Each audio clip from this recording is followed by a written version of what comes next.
The saying goes that the pen is mightier than the sword. Well, when the pen draws a futuristic super soldier bred for one purpose, war, we're inclined to agree with that statement. This is Rogue Trooper, who for the past 20 years has been waging futuristic warfare across the pages of British comic book 2000 AD.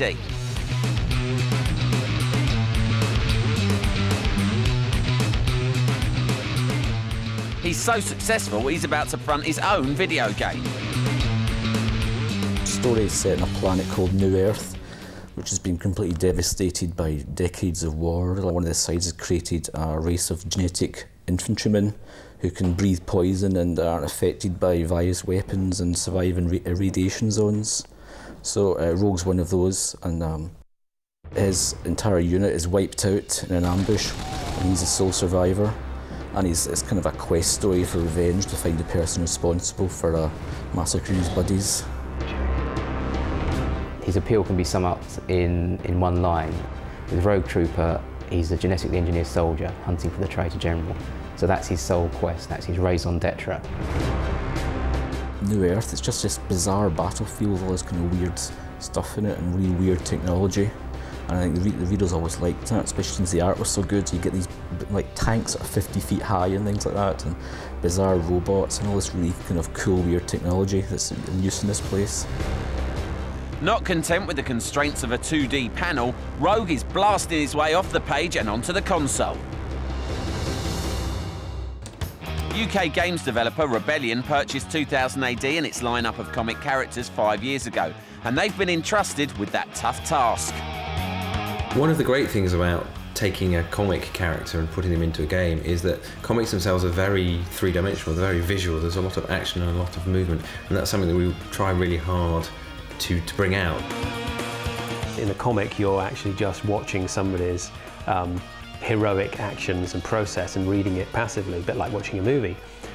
But in a computer game, you've got to be driving the character forward, you've got to want the character to succeed. So I think we have to use our skill as computer games makers and our knowledge of the character to really try not to compromise on any of the things in the comic strip.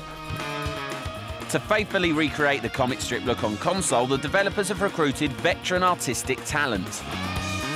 I've drawn Rogue Trooper for the past couple of years for 2000 AD. The nice thing about Rogue as a character is that he's actually a bit stringier, a bit leaner, a bit more on the edge and a little bit uglier, so he's quite fun to draw from that point of view.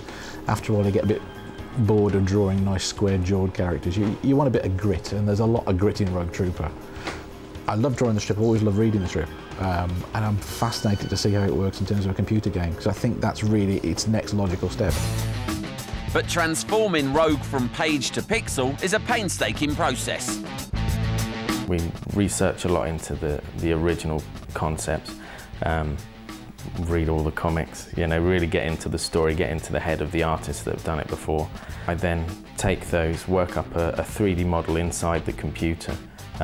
It's basically like working with clay, but you're working with flat surfaces. I can go in and paint the actual texture of the skin, what colour his eyes are, you know, the blue body. And once you actually put all these things together, you get the real, true-to-life Rogue that you see running through our game. Later in the show, you can find out what Rebellion's game plan will be for creating a successful Rogue Trooper, and see if the guys from 2000 AD are pleased with their boy in Blue's transition to 3D.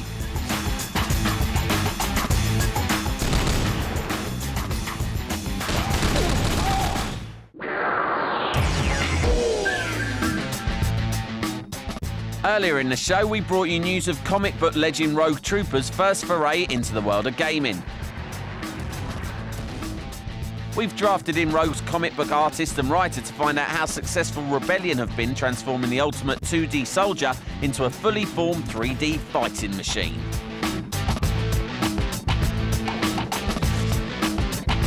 But before all of that, we looked at just how challenging the task is to bring a comic book hero to the mass market of the home console.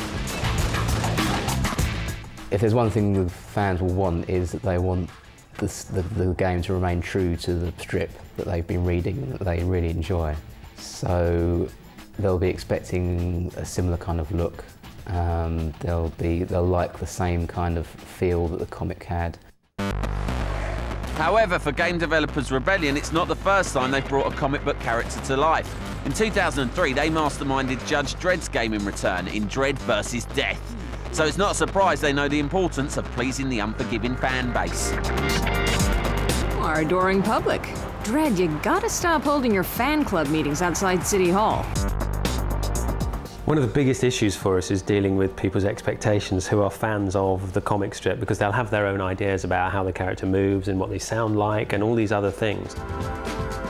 But on the other side of that is we're all fans here, and the writers and the artists are fans also, and they're all eager to find out where Rogue's going, and we've got some of those guys involved already. So when we're putting ideas to Gordon Rennie, the writer of Rogue Trooper for the comics, seeing how he'll take them is a really good take on how the fans are going to take them as well. He's the biggest fan, he's the writer. And games are becoming more and more sophisticated, and that's why they're using professional script writers now, rather than just the programmers making it up as we went along. As well as a convincing story, the look and feel needs to stay loyal to the comic book. Obviously, we're bringing it into the new medium, therefore we're colorizing everything, turning it into 3D, which doesn't bring about compromise. It brings about new ideas. It's a fresh look. It's a reiteration rather than us redesigning. It's all about giving the player something where they feel they are. I don't think you want to feel when you're playing as though you're looking into a comic strip. You know, when you're reading a comic strip, most of the time you're not actually thinking I'm reading a comic strip, you're reading a story. So we're telling a story, and the visuals are allowing us to tell that story in a more believable way, I hope.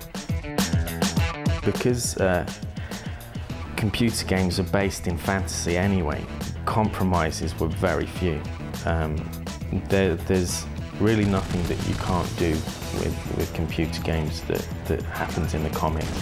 We can have big black holes in skies. I mean, the actual character, we can paint him blue, you know, we can make his eyes glow. So there was nothing we had to miss out.